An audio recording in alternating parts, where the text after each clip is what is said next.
Now, whether you're taking on a DIY install like this 240 volt outlet behind me, or you're hiring it out, it's good to be educated in the process. If you're doing it yourself, obviously you want to do that safely and according to your local codes. And if you're hiring it out, you want to know that you're getting the right parts and a professional install that's going to meet your needs. Now, I chose to install this NEMA 1450 between my two garage doors to meet electric car charging needs that I had coming up, but also I wanted an outlet opposed to a charger that was hardwired in, so I could also use the same outlet for a 7,500 watt electric heater in my garage to make projects a little more comfortable in our Illinois winters. Now, there were several mistakes in the install right behind me. There's actually 3 mistakes that I want to fix. One's kind of just unprofessional, 2 is actually a code violation, and 3, parts here I don't really trust to meet the demands we're going to put it through, both from just the amperage flowing through this, but also remember, we're going to be plugging and unplugging from this opposed to just keeping something plugged in all the time. So let's jump into it, and hopefully we'll help you avoid these same mistakes. Now, first up, we're going to turn off power, but best practice is confirm that your non-contact voltage tester works, then hit the breaker and confirm you don't have any power. Confirming that our power is off, we'll go into the mistake number 1, which is that unprofessional mistake, which is right in front of our face here. And that is the plate that we use, the wall plate we use, is not appropriate in this instance because this is exposed work. So we should have been using the Rocco 813C exposed work cover like this, which will fit perfectly to our NEMA 1450. So we'll install that cover at the end, but let's move on to mistake number 2, which is the actual code violation. So we'll remove the 4 mounting screws here to pull out the NEMA 1450, confirming at the conductors with the non-contact voltage tester that the power is for sure off. And then we're going to loosen up the ground screw. You can probably already see the issue because many of the viewers caught this in the original install, and that is we did not ground the metal box. Now, this is an issue that we want to correct now with a simple pigtail and a grounding screw to the threaded hole that is in the box and made for this exact purpose. So I'll install that pigtail here and tighten that down. And this is one of the few instances where I use a Wago 221-613 opposed to the normal 413 I usually use. While we're using the bigger 613 because it can go up to 10 gauge, which is what we need for this circuit, compared to the normal maximum 12 gauge on the 413s. So we'll just include all 3 of these bare grounds, flip the switches, confirm they're seated and firm, and then just put those to the back of the box. Now for our 3rd mistake. And this is just because overall the durability of this NEMA 1450, it's about a $10 to $15 outlet or receptacle. And again, it's probably just not going to meet our needs, so we want an upgrade. And our upgrade is going to be the Hubbell 9450A. Now, this is kind of the de facto professional industrial grade NEMA 1450, and it's called out by a lot of the big players like Tesla will call this out for installation. Because of that, in the past year there was a shortage and the cost of these went up as high as $150 per unit. Compare that to $10 or $15 that you could get a NEMA 1450 from pretty much any home improvement store. So you can see why people were not upgrading. Now the cost is still high, but it's down to about $75, and you'll see that in a link in our description. Over to our Amazon store in the electrical section, you'll see this as our recommendation along with all the other components like those Wago lever nuts. Now before installing the Hubbell 9450A, let's just do some comparisons side by side.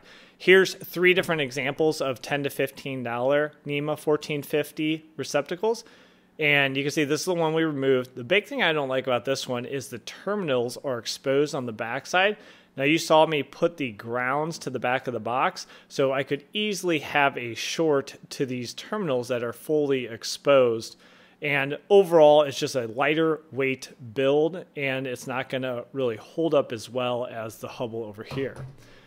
Now here is a smaller example from Leviton, and you can see it's pretty compact design overall.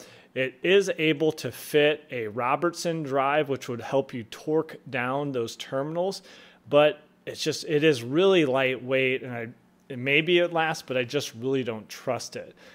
One thing to point out, remember, you do need to use the manufacturer's specification on these terminals for torque. That is very, very important, and I'll show you the example as we install. This one, although those terminals are covered, right, they're concealed, which is great, I do not like the type of screwdriver that you'd have to use. You're really going to be using kind of a Phillips head, or possibly you could get a hybrid in there. And I think you're going to struggle to torque those down without stripping out your terminals, which is a no-go for me. So that is why I'm going with this. Much heavier duty, literally about twice the weight. You can see stainless steel for your mounting bracket. This is very similar to what you see in weather-resistant outlets. It has the concealed terminals, and also you're able to use an Allen key, which really helps you torque down to what is needed, which is 75 inch-pounds on each one of these terminals during the install. So let's do just that. Let's go ahead and install this guy. Jumping back to that mistake number one, this mud ring was part of that install. So we'll go ahead and remove that, because we're going to need those 2 mounting screws for this plate that's already pre-installed on our 1450, and you can see the 4 screws holding that in place. Best practice, let's start off with our ground, and I'm using a 3/16 Allen key to get these torqued the majority of the way there for the ground and also our 3 conductors. Then we'll go to the neutral and tighten that down. I do want to press on that wire, making sure I reduce or eliminate any exposed copper at the bottom there to make sure we don't have any internal shorts inside the 4x4 box. So taking our first hot side, no copper exposed, and then finishing off with our other phase and tightening that down. Now, if you're taking on these projects, one very important thing is you do need to torque down these terminals to the manufacturer specification. In this case, it's 75 inch-pounds, and that's what this torque screwdriver maxes out on. Now, this is a very affordable torque screwdriver. It's about $36, $37, and you'll find it on that same link below the video in our Amazon store. And I picked this one up a few months back. I don't use it very often, but it comes in super handy in instances like this. So not only are you going to do a torquing round, you need to do multiple rounds. Remember, this is stranded copper, so you need to work those wires to make sure they're in their final place, and then torque again, because they will loosen up. So you don't just want to do one round, and that's both if you're doing this as a DIYer. Also, if you're hiring this out, make sure they have a torquing screwdriver and they're doing those multiple rounds, because you're going to be driving a lot of current through this receptacle. And then your mounting screws are your friends to pull everything back together. Sometimes that 6 gauge can be a little stubborn, but those screws will help you pull everything back in. So overall, the install I'm very happy with. Now we have the right faceplate for our application. We have a grounded and safe 4x4 metal box, and we have that upgraded Hubbell 9450A that's going to meet our demands for electric car charging and also heating my garage. So thanks for the viewers for that feedback, which called out that grounding issue. And if you guys want to see this original install, check out this video right here. It will walk you through the full process, just in case you're faced with a project like that in the near future.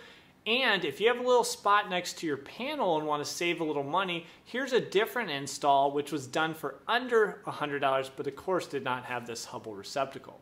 So thanks for joining me on this video, and we'll catch you on the next one. Take care.